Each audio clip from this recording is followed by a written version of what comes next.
Hi అందరూ నమస్కారం. నేను మీ మాధవ్ అడ్వకేట్. ఎలా ఉన్నారు అందరూ? సో లాస్ట్ క్లాస్‌లో మనం చెప్పినట్టుగా ఏ ఎగ్జామ్ ఫీజ్ గురించి వాటి గురించి చెప్పాము. సో ఈరోజు క్లాస్ వచ్చేసరికి మనకి ఏ టాపిక్ నుంచి అంటే మనం టోటల్ సిలబస్‌లో ఏ టాపిక్ నుంచి ఎన్ని మార్క్స్ వస్తాయి అనేది మాత్రం ఈరోజు మనం చెప్పుకుందాం. సో ఎలా ప్రిపేర్ అవ్వాలనేది కూడా ఈరోజు మీకు చెప్పడం జరుగుతుంది. సో అంతకంటే ముందుగా మన ఇండియన్ లా లెక్చర్ యొక్క యూట్యూబ్ ఛానల్‌ని సబ్స్క్రైబ్ చేసుకోవాల్సిందిగా కోరుచున్నాను అండ్ లైక్ చేయవలసిందిగా కోరుచున్నాను. సో ఎవరు కూడా ఈ ఆల్ ఇండియా బార్ ఎగ్జామినేషన్ గురించి కూడా భయపడాల్సిన అవసరం లేదు. ఎగ్జామ్ ఈజీగా క్వాలిఫై అవుతారు. అది ఎలాగో మన క్లాసులు డే బై డే మీరు వింటూ ఉండండి. సో ఎలా పాస్ అవ్వాలి, ఎలా క్వాలిఫై అవ్వాలి, ఎలా ప్రిపేర్ అవ్వాలని కూడా నేను ఎక్స్ప్లెయిన్ చేస్తాను.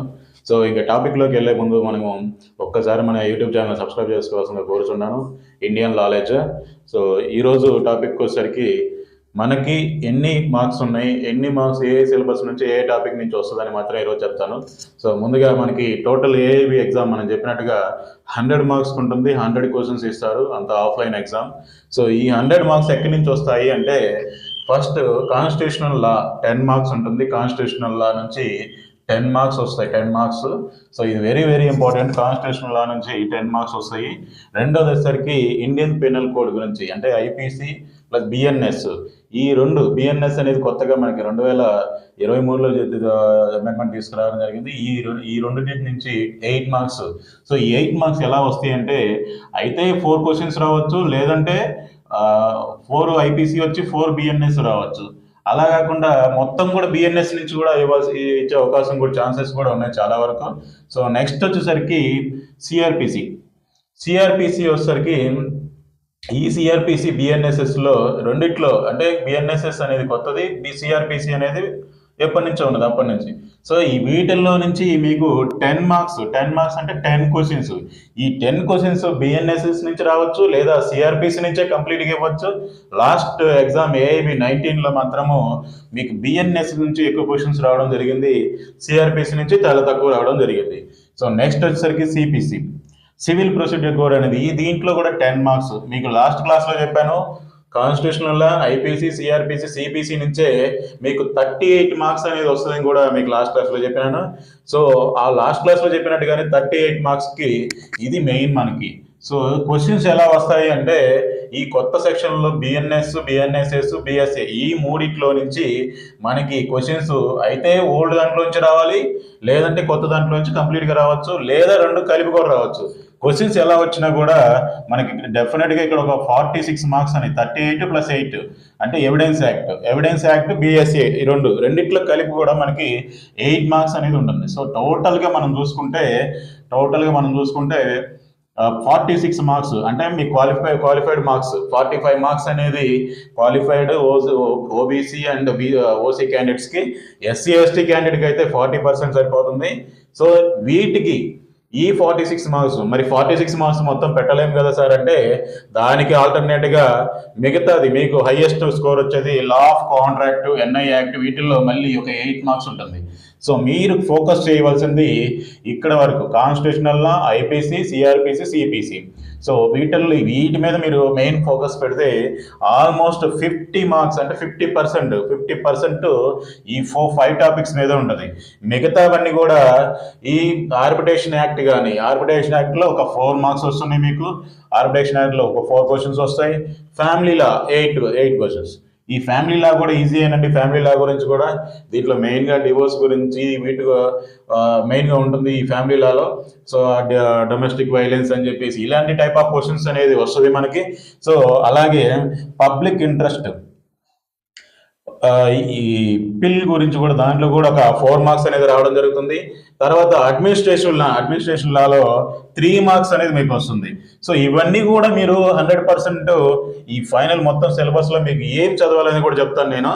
సో దాని ప్రకారం మనము ముందుకెళ్తే 100% మీరు సక్సెస్ అవడానికి అవకాశం ఉంది. సో ఈ ఏఐబి ఎగ్జామ్లో మీకు క్వాలిఫై అయితే సరిపోతుంది. టాప్ ర్యాంకులు లేకపోతే ఇంకో ర్యాంక్ అవసరం లేదు, జస్ట్ పాస్ అయితే సరిపోద్ది. సో తర్వాత వచ్చేసరికి మనకి అడ్వకేట్స్ యాక్ట్. ఈ అడ్వకేట్స్ యాక్ట్లో 4 మార్క్స్ వస్తుంది. అంటే అడ్వకేట్స్ యాక్ట్ అంటే అడ్వకేట్స్ వాళ్ళ యొక్క విధులు ఏంటి, వాళ్ళు ఏదైనా కోర్టులో ఎలా బిహేవ్ చేయాలి ఏంటని, అంటే ఎథిక్స్ ఎలా ఉన్నాయి ఏంటి అనేది కూడా ఈ అడ్వకేట్స్ యాక్ట్లో అనేది మనకి తెలియజేయడం జరుగుతుంది. అలా టైప్ ఆఫ్ క్వశ్చన్స్ వస్తుంది. ఇక తర్వాత పోతే కంపెనీలలో వచ్చేసరికి మీకు ఒకసారి 2 మార్క్స్ మాత్రమే వస్తుంది. సో ఇది పెద్ద కేర్ చేయాల్సిన అవసరం కూడా పోర్ట్ఫోలియో కంపెనీ లా గురించి, తర్వాత ఎన్విరాన్మెంటల్ లా కూడా అవసరం. అంటే చదవండి, బట్ ఏదంటే ముందు మేజర్గా నేను చెప్పినవి అవి చదివిన తర్వాత సైబర్ లా ఒక 2 మార్క్స్ వస్తుంది. తర్వాత వచ్చేసరికి లేబర్ అండ్ ఇండస్ట్రియల్ లా నుంచి ఒక 4 మార్క్స్ రావడానికి అవకాశం, 4 మార్క్స్ అనేది వస్తుంది. ఇది అఫీషియల్ గా మనకి ఆల్ ఇండియా బార్ ఎగ్జామినేషన్ లో పెట్టిన సిలబస్ అఫీషియల్ గా చెప్తున్నాను నేను. తర్వాత వచ్చేసరికి లా ఆఫ్ టాట్ అండ్ మోటార్ వెహికల్ యాక్ట్, తర్వాత సిబియు, ఈ మొత్తంలో నుంచి కూడా 5 మార్క్స్ అనేది వస్తుంది మనకి. తర్వాత వచ్చేసరికి మనకి లా రిలేటెడ్ టాక్సేషన్, అంటే టాక్సేషన్ గురించి కూడా ఒక 4 మార్క్స్ అనేది మనకు ఉంటుంది. తర్వాత నెక్స్ట్ వచ్చేసరికి మనకి లా ఆఫ్ కాంట్రాక్ట్, ఇందా మీకు చెప్పినట్టు స్పెసిఫిక్ రిలీఫ్ యాక్ట్, తర్వాత ప్రాపర్టీ లాస్, తర్వాత ఎన్ఐడి యాక్ట్ అంటే అది మనకి నెగిషియబుల్ ఇన్స్ట్రుమెంట్ యాక్ట్ అంటారు, అదే చెక్ బౌన్స్ల గురించి కానీ వీటికి సంబంధించింది. తర్వాత దీని నుంచి 8 మార్క్స్ అనేది రావడం జరుగుతుంది వీటిల్లో. మనకు వచ్చేసరికి ల్యాండ్ ఎక్విజిషన్ యాక్ట్. ఈ ల్యాండ్ ఎక్విజిషన్ యాక్ట్ అనేది ఏ స్టేట్కి సంబంధించి ఆ స్టేట్లో ఉంటుంది. వీటిల్లో మీకు మనకి ఏపీలో రాస్తుంటే వాటికి సంబంధించిన క్వశ్చన్లు, అంటే మొత్తం మీద bar council of India conduct చేస్తుంది కాబట్టి ఎక్కడి నుంచి అయినా క్వశ్చన్లు రావచ్చు, కాబట్టి ఇది పెద్ద కేర్ తీసుకోవాల్సిన అవసరం కూడా లేదు. తర్వాత ఇంటెలెక్చువల్ ప్రాపర్టీ ఐపీ లాస్ అనేది 2 మార్క్స్. ఈ మొత్తం కలిపి కూడా 100 మార్క్స్, 100 క్వశ్చన్స్ అనేది వస్తుంది. అయితే ఈ 100 క్వశ్చన్లో మనం ఫోకస్ చేయవలసింది ఏ టాపిక్స్ అనేది నేను మీకు చెప్తాను. సో ఈ 100 మార్క్స్లో మీరు 100% సక్సెస్ అవ్వాలి, 100% ఏఐబి క్వాలిఫై అవ్వాలి అంటే కాన్స్టిట్యూషనల్ లా ప్రిపేర్ అవ్వండి గట్టిగా. తర్వాత ఐపీసీ బిఎన్ఎస్ వీటిలోంచి ఒక 8 మార్క్స్, తర్వాత సిఆర్పిసి బిఎన్ఎస్ఎస్ వీటిలోంచి 10 మార్క్స్, తర్వాత సిపిసి ఒక 10 మార్క్స్, ఎవిడెన్స్ యాక్ట్, బిఎస్సి వీటిలోంచి మొత్తం కలిపి కూడా మీకు ఎన్ని మార్క్స్ వచ్చినాయి?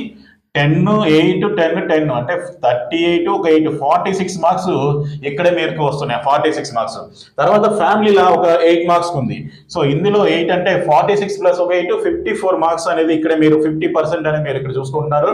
సో 54% అంటే 54 మార్క్స్ అనేది ఈ యొక్క 5 టాపిక్స్ మీరు నేర్చుకుంటే 100% క్వాలిఫై అయ్యే అవకాశం ఉంది.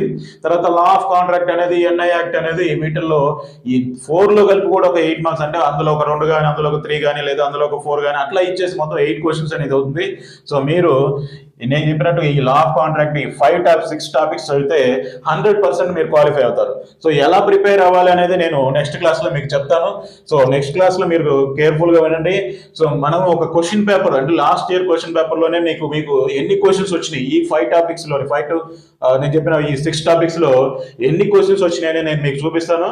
ఆ క్వశ్చన్స్ ఎలా ఆన్సర్ చేయాలని కూడా మీకు చెప్తాను, అంటే ఏ విధంగా ఆన్సర్ చేయగలము అనేది. సో ఎందుకంటే ఈ ఆన్సర్ చేసే విధానంలోనే మనకి టైం మేనేజ్మెంట్, ఈ ఎగ్జామ్కి మెయిన్ కావాల్సింది ఏంటంటే టైం మేనేజ్మెంట్. ఆ టైం మేనేజ్మెంట్ మీరు కరెక్ట్గా ఫాలో అయితే 100% మీరు all India bar examination qualify అవకాశం ఉంది. సో ఎందుకంటే మీరు ఫ్యూచర్ అడ్వకేట్స్, అంటే ఫ్యూచర్లో మనం అడ్వకేట్స్గా రాణించాలి అనుకుంటే కంపల్సరీగా ఈ ఎగ్జామ్ అనేది ఆల్ ఇండియా బార్ ఎగ్జామినేషన్ అనేది క్వాలిఫై అవ్వాలి. సో ఇది ఇయర్లీ వన్స్ అనేది కండక్ట్ చేస్తారు. నవంబర్ ఆర్ డిసెంబర్లో ఎగ్జామ్ జరుగుతుంది ఎవ్రీ ఇయర్. ఒకవేళ ఈ ఇయర్ మీరు రాయలేకపోయినా నెక్స్ట్ ఇయర్ అయినా సరే మనకి నవంబర్ ఆర్ డిసెంబర్లో ఎగ్జామ్ అనేది bar council of India conduct చేయడం జరుగుతుంది. సో మీరు క్వాలిఫై అవ్వాలి అనుకుంటే 100% నేను చెప్పిన ఈ 6 టాపిక్స్ గా మీరు చదివితే పర్ఫెక్ట్గా ఈ 50 డేస్ అని పెట్టుకుని టార్గెట్, ఈ 50 డేస్ కానీ మీరు కానీ చదివితే 100% మీరు పాస్ అవుతారని చెప్పేసి నేను అంటాను. క్వాలిఫై అవ్వడానికి అవకాశం ఉంది. ఎందుకంటే మనకి ఇందులో ఈ ఆల్ ఇండియా బార్ ఎగ్జామినేషన్ లో మనకు కావాల్సింది క్వాలిఫికేషన్, టాప్ ర్యాంకులు కాదండి, only qualified just pass or fail అంతే ఉంటుంది. మీకు రిజల్ట్ కార్డులో కూడా పాస్ ఆర్ ఫెయిల్ తప్ప వేరేదైతే ఏమి ఉండదు మీకు. సో అందులో ర్యాంక్, నేను టాప్ ర్యాంక్ వచ్చాను, ఈ ర్యాంక్ వచ్చాను అనేది ఏమి ఉండదు. సో మరి మార్క్స్ ఎన్ని వచ్చినాయి ఎలా తెలుసుకోవాలి సార్ అంటే, మీకు ఆన్సర్ చేసిన తర్వాత ఆన్సర్ కీ ఒకటి అనేది మీకు ఇవ్వడం జరుగుతుంది. ఈ ఆన్సర్ కీ మీరు తీసుకొని వెళ్తే నెక్స్ట్ డే కానీ లేదా 2 days అఫీషియల్గా 1 week తర్వాత కానీ అఫీషియల్గా ఆన్సర్ కీ అనేది బార్ కౌన్సిల్ ఆఫ్ ఇండియా పెడుతుంది ఆల్ ఇండియా బార్ ఎగ్జామినేషన్ సంబంధించి. సో మీరు ఆన్సర్ కీ కానీ మీరు కరెక్ట్గా చెక్ చేసుకుంటే ఎన్ని మార్క్స్ వచ్చినాయి, దాన్ని ఎలా ఏంటనేది మీరు చూసుకోవచ్చు. సో ఈ విధంగా మీరు ఎగ్జామినేషన్ కానీ ఈ టాపిక్స్ కానీ ప్రిపేర్ అయితే 100% సక్సెస్ అవుతారు. Thank you very much. Next క్లాస్లో మనకి 2024లో కండక్ట్ చేసిన ఏఐబి 19 ఎగ్జామ్ సంబంధించిన ఒక మోడల్ పేపర్ ఉంది, ఒక సెట్ అనేది. ఆ సెట్ లో మీకు చెప్పినటువంటి ఈ 6 టాపిక్స్ లో ఎన్ని క్వశ్చన్స్ వచ్చినాయి, ఆ క్వశ్చన్స్ ఏ విధంగా ఆన్సర్ చేయాలని నెక్స్ట్ క్లాస్ లో నేను మీకు చెప్పడం జరుగుతుంది. సో అంతకంటే ముందుగా మన యొక్క యూట్యూబ్ ఛానల్ని సబ్స్క్రైబ్ చేసుకోవాల్సిన కోరుచున్నాను. ఎందుకంటే లైవ్ క్లాస్ ఉంటే కొంచెం బెటర్ గా ఉంటుంది. నేను ఇప్పుడు చెప్పి అప్లోడ్ చేస్తున్నా అంటే మీకు అంతగా ఒక్కోసారి చూస్తారు, ఇది అప్లోడ్ చేస్తాము కూడా. So at the same time మీరు లైవ్ క్లాస్ ఉంటే కూడా మీకు ఏదైనా డౌట్లు ఉన్నా కూడా నేను ఎక్స్ప్లెయిన్ చేయడం జరుగుతుంది. మీకు ఏదైనా డౌట్లు ఉన్నా కూడా అడగండి, నేను 100% మీకు అవైలబిలిటీ టైం చూసుకొని చెప్తూనే ఉంటాను. సో ఎందుకంటే నాకు రెగ్యులర్గా కోర్ట్ వర్క్స్ ఉంటే ఆ కోర్ట్ వర్క్స్ చూసుకుంటూ మళ్ళీ మీకు ఈ క్లాస్ అనేది చెప్పడం జరుగుతుంది. సో దీనివల్ల ఏంటంటే నాకైతే ఏ బెనిఫిట్స్ వస్తాయని కాదు, కాకపోతే ఏంటంటే చాలా మంది పిల్లలు కొత్తగా వచ్చి వాళ్ళకి ఏం చేయాలో తెలియకుండా ఉంటారు. సో వాళ్ళ కోసమే ఈ క్లాస్ తీసుకోవడం జరుగుతుంది. Thank you very much. So చివరిగా నేను చెప్పొచ్చేది ఏంటంటే మన యొక్క యూట్యూబ్ ఛానల్ ఇండియన్ లా లెక్చర్ని సబ్స్క్రైబ్ చేసుకొని లైక్ చేసుకొని మరింత మందికి షేర్ చేయాలని కోరుకుంటున్నాను. సో మరిన్ని క్లాసులు కూడా మరిన్ని సిలబస్తో కూడా మీకు నేను ముందుకు వస్తాను మళ్ళీ. ఎందుకంటే మన ఈ ఛానల్లో ఓన్లీ లా రిలేటెడ్ తప్ప వేరే టాపిక్స్ ఎప్పుడు కూడా నేను అప్లోడ్ చేయను. సో ఈ వీటికి సంబంధించిన మాత్రమే నేను అప్లోడ్ చేస్తూ ఉంటాను. అలా అని చెప్పి ఓన్లీ ఏఐబి అంటే ఏఐబి కాదు, తర్వాత నెక్స్ట్ కూడా ఏదైతే ఉందో అందులో మనకి లాకు సంబంధించి కానీ కేసులు ఎలాంటి పురోగతి ఏంటి అని కూడా మీకు ఎక్స్ప్లెయిన్ చేస్తాను. బట్ అంతకంటే ముందుగా మన యూట్యూబ్ ఛానల్ సబ్స్క్రైబ్ చేసుకోవాల్సిందిగా కోరుచున్నాను. Thank you very much.